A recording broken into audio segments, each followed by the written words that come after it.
In this video, I want to break down what could be next for Umar Nurmagomedov at bantamweight and where he really stands in the division right now. Before we get into UFC matchups and title shots, I also want to quickly mention what is happening with the Nurmagomedov family in general, because another member of the family is headlining a big event very soon.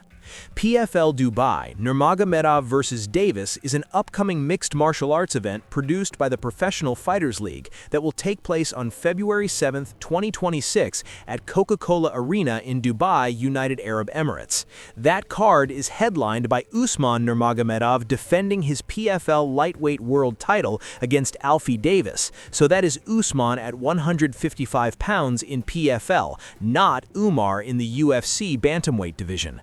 I just want to make that clear because the name Nurmagomedov versus Davis is everywhere right now, but Umar's own path at 135 in the UFC is a separate story. If you enjoy fight breakdowns like this, please hit like and subscribe so you do not miss any of my MMA videos. Umar is 20 wins and 1 loss as a pro and fights in the UFC at 135 pounds in the bantamweight division. At UFC 324 in January 2026, he faced former flyweight champion Davison Figueiredo in a catchweight bout after Figueiredo missed weight. Umar won a dominant unanimous decision with all 3 judges scoring at 30-27. He mixed clean striking, strong takedowns, and heavy top control, and major reports called it a one-sided performance where Figueiredo just could not keep up.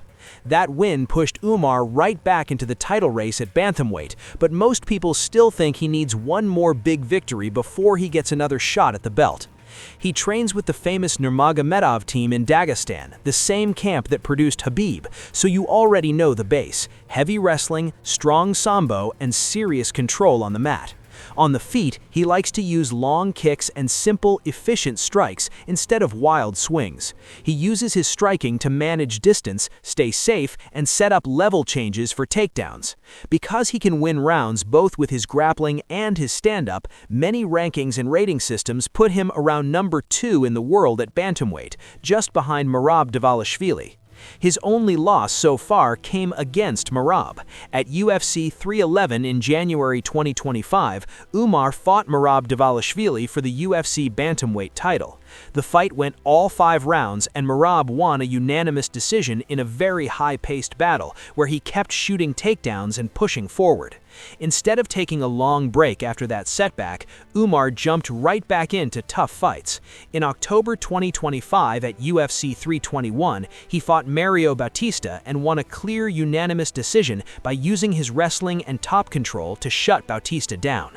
Then came the Figueiredo fight at UFC 324, where he again won 30-27 on all 3 cards and showed he could dominate a former champion across 3 rounds. With those back-to-back wins after the Merab loss and an overall record of 20-1, it makes sense that analysts say he is now 1 strong win away from another title shot. Right now, the top of the bantamweight division is basically built around 4 names. Those 4 are Merab Dvalishvili, Petr Yan, Sean O'Malley, and Umar Nurmagomedov. Updated rankings after UFC 324 show Merab at number 1, Umar at number 2, and Sean O'Malley right behind them, with Petr Yan also in that same top cluster. Fans on Reddit and other forums mostly agree. A lot of posts talk about Umar as clearly the second-best bantamweight in the world behind Merab, and say he is already more deserving of a rematch than some other contenders. Writers who cover the sport often add that the UFC will probably want him to beat one more elite fighter before he gets another title chance, just to make the matchmaking look fair. Khabib Nurmagomedov has explained Umar's situation pretty clearly in his own interviews. According to Khabib, Umar has 2 main options for his next UFC fight. Option 1 is a rematch with Merab Dvalishvili. Option 2 is a fight with Sean O'Malley. Which one actually happens depends a lot on what the UFC decides to do with Petr Yan. Khabib's idea is simple. If the UFC books Petr Yan to fight Merab for the title, then Umar should fight Sean O'Malley. If it instead books Petr Yan to fight Sean O'Malley, then Umar should be the one to fight Merab again. In his view, Yan, Merab, O'Malley, and Umar are the four fighters who define the top of the bantamweight division right now, and Umar's next fight has to be against one of the other three if the division is going to move forward in a clear way. The rematch with Merab would be a direct follow-up to Umar's only loss. We already know how their first fight went. Merab used non-stop pressure and constant takedown attempts over 5 rounds, and that work rate won him the decision. Umar had his own moments, but Merab's volume and pace were just a bit ahead on the judges' cards. For a second fight, Umar's camp would almost certainly focus on stuffing more takedowns, winning a higher number of scrambles, and turning more of the grappling exchanges into positions where Umar is on top instead of defending. When Umar gets top position, he is very hard to shake. Analysts who follow him point out that he uses heavy hips and smart control to win rounds without taking big risks, and judges reward that steady style. If he can flip more of Merab's offense into his own control time, the rematch could look very different from the first fight. A win over Merab, whether or not the belt is on the line, would probably make Umar the clear #1 bantamweight and force the UFC to either give him the title or book him for the championship right away. The other big option is Sean O'Malley. O'Malley is a former UFC bantamweight champion, a long-range striker, and one of the most popular fighters on the roster. At UFC 324, he fought Song Yadong on the same card where Umar beat Figueiredo and won by decision, so both he and Umar left that night with important wins at 135 pounds. Reports that covered Khabib's comments say that if Merab and Petr Yan are matched against each other, the most logical next step is to make Umar versus O'Malley as a #1 contender fight. Some writers also suggest that the UFC could match O'Malley with Corey Sandhagen instead, which would delay a fight with Umar, but they still agree that Umar needs one of the very top names next. Stylistically, Umar versus O'Malley is a classic matchup between a dangerous striker and a dominant grappler. O'Malley likes space, movement, and clean angles so he can land sharp, accurate shots and set up knockouts.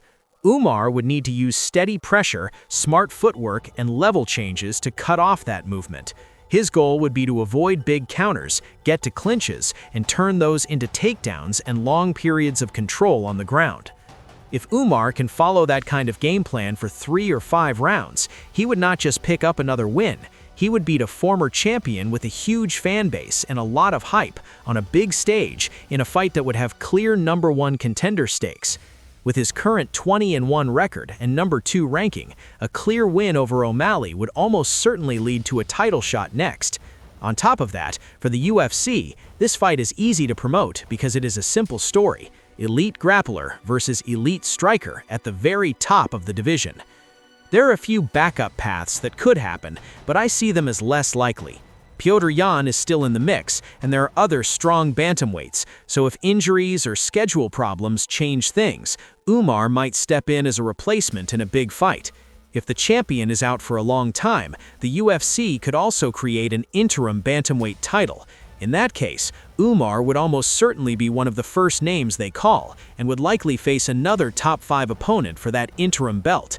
Still, when you look at recent interviews, news stories, and fan conversations, almost all of them circle back to Merab and O'Malley as the realistic next opponents for him.